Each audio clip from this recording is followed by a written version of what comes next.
Note taking English में ही करनी ऐसा कोई रूल नहीं है। नोट टेकिंग का आपका कोई फोटो नहीं देखकर एग्जाम में मार्क्स देता। मार्क्स है आपने क्या जवाब दिया।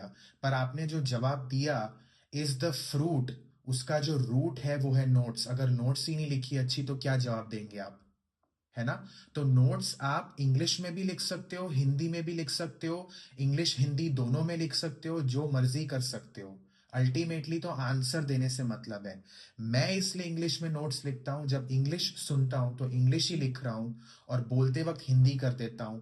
जब हिंदी सुनता हूं तो सीधा ट्रांसलेट करके इंग्लिश में नोट्स लिखता हूं, क्योंकि मेरे अनुभव से अंग्रेजी लिखना इज इजियर, आसान है कंपेयर टू हिंदी लिखना। क्योंकि सालों से आपकी हिंदी लिखने की आदत छूट गई है, लिखी भी होगी तो बहुत सालों पहले लिखी होगी, तो उस वजह से उसमें स्पीड ला पाना बड़ा मुश्किल है।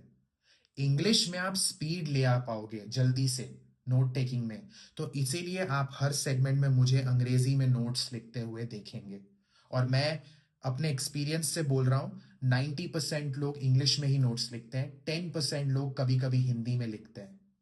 पर वो आपको तभी समझ में आएगा जब आपने 5, 10, 15 डायलॉग्स कर लिए, तब आपको समझ में आएगा कि मेरा कंफर्ट जोन क्या है। और ज्यादातर आंसर निकलेगा इंग्लिश, और फिर आप उसको पकड़ के रखिए और वैसे नोट्स लीजिए।